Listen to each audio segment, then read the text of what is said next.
This happened shortly after I turned 15 years old. As a birthday gift, my parents had given me an Xbox. I was even given my own monitor, which allowed me to play it in my room. My room was upstairs, and in the weeks after my birthday, I of course spent a lot of time up there. It was a Saturday night. I was talking in an Xbox party chat with two of my school friends. Both of my parents were out of town at a work convention for the weekend, so I was home alone. I had my headphone volume pretty loud, but during a pause in our conversation, I heard a thumping sound come from downstairs.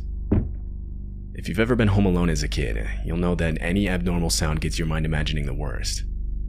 I turned down the volume and took one headphone off my ear. Nothing happened for the next 5 minutes, but shortly afterward I heard the same noise again. I told my two friends about it this time, and they both encouraged me to go check it out, joking how someone might have broken in. I laughed and agreed to do it during the next break in our game. When that came, I took my headphones off and started walking towards the stairs. I began walking down them, and as I did, I began to hear soft whispering. I was only halfway down, but I completely froze up. I intently listened, trying to make out whether what I was hearing was actually real or not. Eventually, I crouched down to get a look into the living room. There, I saw 4 fully grown men, all completely covered in black, silently walking around. I genuinely couldn't process what I was seeing. All I knew is that I had to get back upstairs. I slowly started crawling back up them, and of course, one of the steps let out a loud creaking noise. It echoed throughout the house before returning to silence. There was no way they didn't hear it. Thinking quick, I ran to my room, put on my headset, and told my friends to call the police to my house. They sounded confused, and now in a serious tone asked what was going on. I didn't feel like I had enough time to explain, so I just told them to hurry and threw my headset down on my desk. I knew that locking myself in my room would be an obvious sign that I was inside.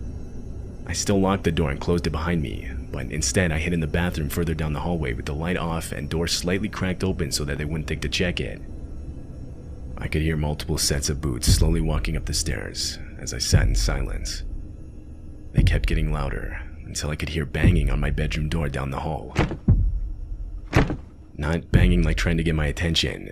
Whoever was doing it was clearly trying to break down the door. Voices started yelling out, saying things like how I needed to open the door if I didn't want anything bad to happen to me. I was absolutely horrified. I got up and started desperately opening the bathroom window. I guess I'd made too much noise, because a set of boots started heading down the hall. Just as the bathroom door fully opened, I managed to dive out of the window head first. I landed badly on my neck, but still managed to look back up at the bathroom window. A silhouette stood motionless looking back at me. That's when the backyard door slid open and 3 men came running out towards me. I tried getting up to run, but I couldn't in time. All 3 of them started grabbing me and pulling me back towards the house.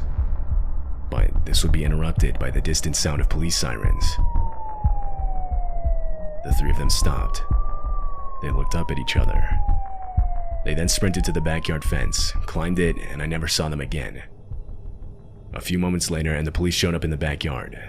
I told them which way the men had gone, to which a couple of them started off in that direction, while another stayed with me. The only man that was caught that night was the one inside the house. The other 3 that ran were never found. As police were asking me questions, my 2 friends who I was playing Xbox with pulled into the driveway on their bikes. Even to this day, I still routinely thank them for calling the cops, as it likely saved my life. Found left behind in the house were 4 different knives and a couple fully loaded pistols.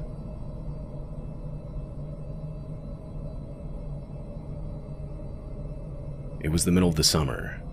I was 10 years old and my younger brother was 7.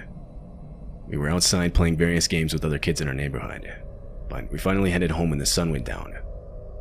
Now, maybe once a week our parents would go out to a different restaurant around town, leaving my brother and I home alone. Most of the time they'd tell us before they went out, but if we were outside playing, sometimes they'd just leave us to our game. When we got back home, no one was there, so we assumed this was the case. Confirming this was a note left on the kitchen counter.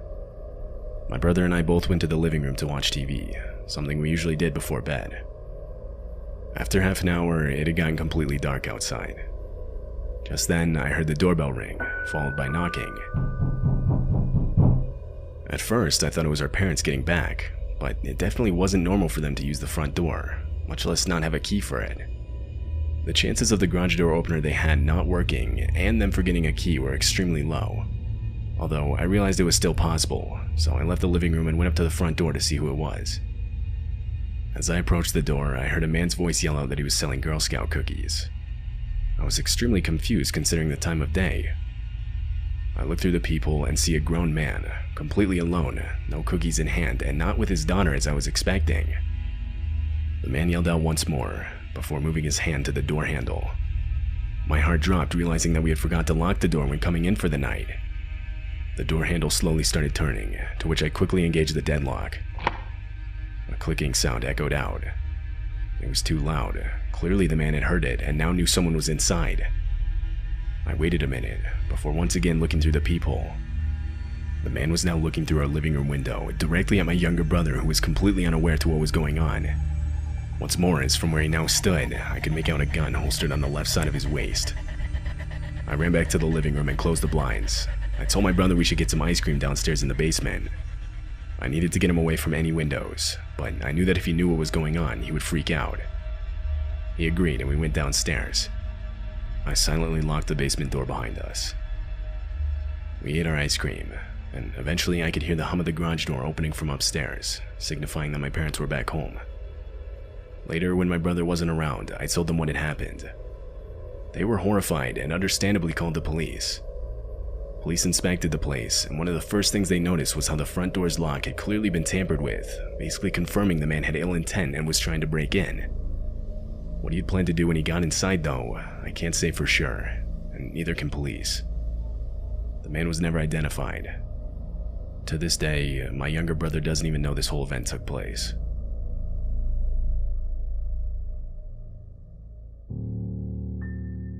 As a kid, I lived dead in the middle of nowhere. My family owned a farm, and so we lived in a farmhouse which literally had a dirt road leading up to it. I want to say I was 16 at the time. It was getting close to midnight. On this particular night, I was home alone. I was sitting on our couch in the living room watching a movie with Bear, our family dog who we'd had for years.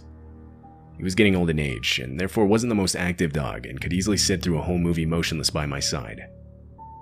It was during one of the quieter parts in the movie when Bear's ears suddenly shot up and his head turned around. I muted the TV.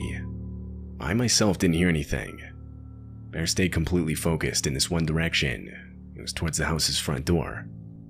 My first instinct was somebody was at the door, but this just wouldn't make any sense considering the house's location. You have to go completely out of your way to get to our house. I don't think we've ever had someone come to our door that we weren't expecting. Like, this stuff just doesn't happen out here. I brushed it off as just an animal and turned the TV's volume back on. Shortly after I did this, Bear started quietly growling, still looking in the same direction. In the time I've known this dog, I'd heard him growl a total of maybe 2 other times. So by this point, I figured whatever was out there, I had to at least go check it out. I grabbed one of our family's many guns and went up to the front door.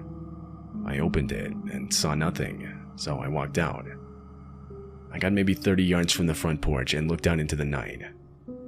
Nothing but black emptiness, so I turned back around. I took one step back towards the house before I stopped myself. Sitting on the edge of the deck was a man curled up in the fetal position. It looked like he was trying to hide himself. I stood there trying to think of what to do next. I was not about to walk up right next to this guy, so as silently as I could, I went around to the back door. It was unlocked, because we always left our doors unlocked. That's not something we typically have to worry about way out here. Right as I got inside, I ran back to the front door, shut and locked it. I then did the same with all windows and doors around the house. I called the police, and after a full 30 minutes, they finally arrived. They searched around the whole property, but didn't find anything. This was somewhat relieving. A part of me honestly started to think I had just imagined the sighting. After the police left, I ultimately decided to just go to bed. The next morning, I get up and go down to the kitchen to start making breakfast. But when I went to grab a knife to cut some fruit, I couldn't help but notice one of the knives was missing. I stood there confused. I was sure it was there the night before. I got a bad feeling and decided to call the police again. 2 officers showed up, and this time I had them search inside the house. I stood outside while they did so. After a few minutes, the 2 officers came back out with an old, scrawny-looking man in handcuffs. The man was found under the basement stairs, gripping a knife with both hands. It was the knife missing from my kitchen. After a short-lasting struggle, the man was detained. This was the same man that was hiding outside. After giving the whole story to police, they believed that most likely he had simply gotten in through the front door during the time it took me to go around the house and get in through the back door. From what I know, the man said nothing when questioned about what he was doing way out here, or what he had planned. But the fact that he grabbed a knife couldn't mean anything good. I still think about what would have happened had the man searched any more of the house that night, and possibly found me sleeping.